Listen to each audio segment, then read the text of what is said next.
What's up, guys? Welcome back to Charge the Game podcast. I'll be your host here, Chuck, and we got to discuss Patrick Mahomes in this possible situation of him achieving a three-peat. That's right. Now, we all know that most teams come very, very close to achieving a three-peat. It's just the NFL gods, for the most part, say that that's impossible. However, there is an immortal, and his name is Patrick Mahomes. And I'm not going to lie to you guys. Now, normally I'll sit and say, okay, NFL, somebody will figure this guy out. But I think that this guy is good at figuring out the rest of the league while still working on himself in literally in-game situations, deciding like what is the best version of Patrick Mahomes should be displayed at the right time, the right moment, given the right play. He just always answers. It is what it is. I'm sick of going against this dude.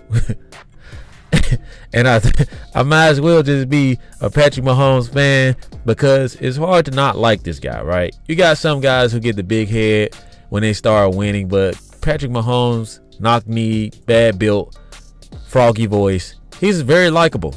It is what it is. He's a very likable guy, and it's just you can't really go against people because of personal or because they beat your team. You just got to understand that this guy is great. Yes, the refs kind of play in his favor sometimes.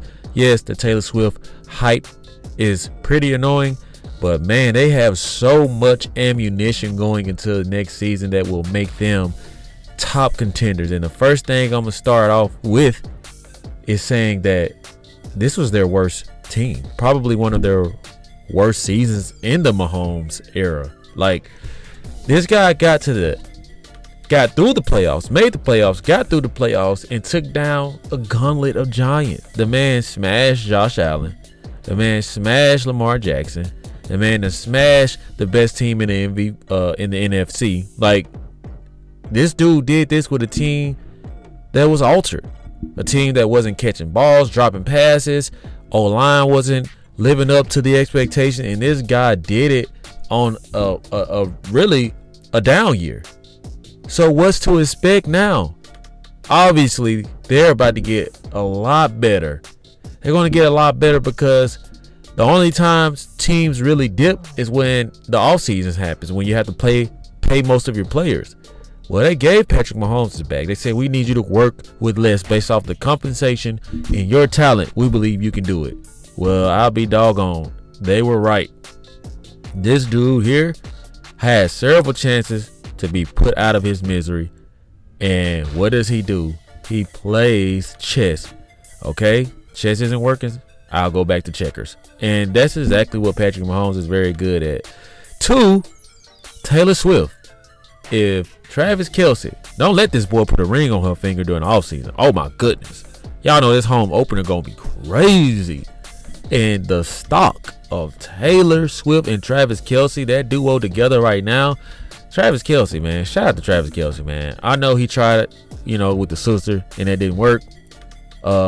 He's a little annoying because I feel like he kind of took a little black boy swag and capitalized off of it, but that's pretty much most of America because that is the culture.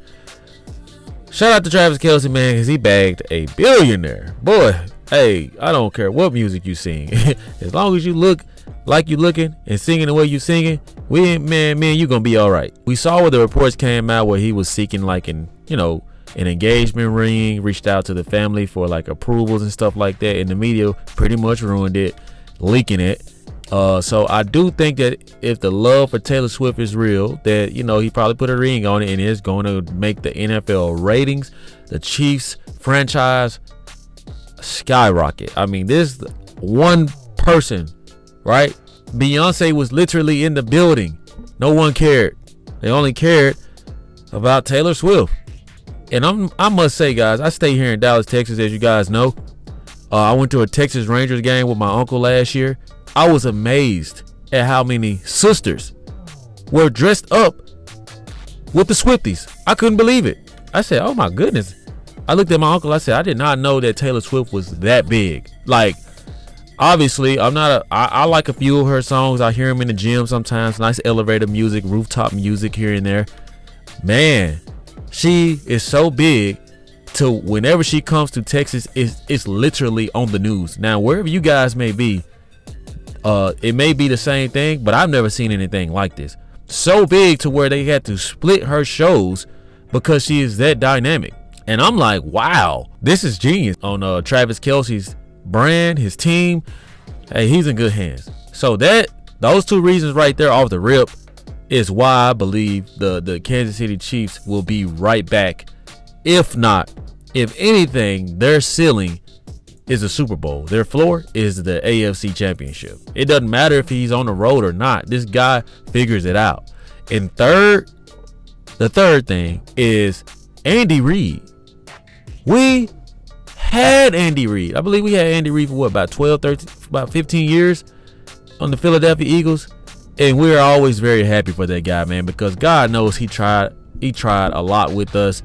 And, you know, we had McNabb, you know, we had Vic, and we just couldn't get over the hump, man. So I'm always happy to see Big Red do his thing out there, man. Like, he deserves it, man. He was a coach, man, like, you know, a gentle giant. All he does is want to find him a nice burger, man, and be a football coach. That's an American job. He has the American dream. So kudos to Andy Reid. Patrick Mahomes keeps Andy Reid so young. Travis Kelce, a lot of people are making a big deal about him bumping into Andy Reid. I did not like it personally, but I think that Andy Reid just has a different relationship with certain players that it's for them to understand and for us to just be on the outside looking in. And those two guys there keep Andy Reid young. Patrick isn't going anywhere. I'm sure that Travis Kelce is going to be there, and it's very good for football branding, man. And I think that the NFL knows, just like they did this year. A lot of people think it's rigged. It's hard for me to tell sometimes. Sometimes I have my suspicions, but it's honestly must-watch TV, right? It's annoying, don't get me wrong, but you still want to watch. And I think that, you know, like those three reasons alone can make Patrick Mahomes be the first to be a three-peat Super Bowl winner. Now, we know that Jim Harbaugh is in the mix now. So, hey, the Chargers may have something different. Sean Payton's going to get stronger.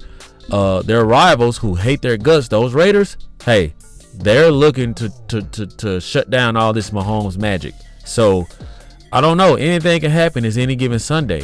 But from on the outside looking in this moment, we'll see how next season looks. They could very much three-peat.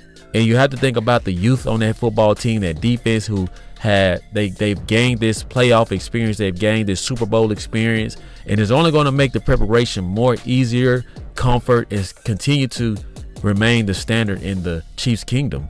So Chiefs fans out there, man, I want you guys to weigh in on this. Any AFC opponents out there, I want you guys to weigh in on this and tell me if I'm right, if I'm wrong. Will your team be the one that takes down the reigning champ? I want to know.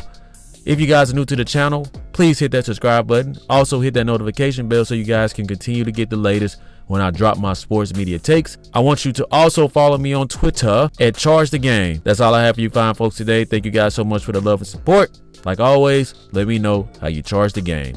Peace.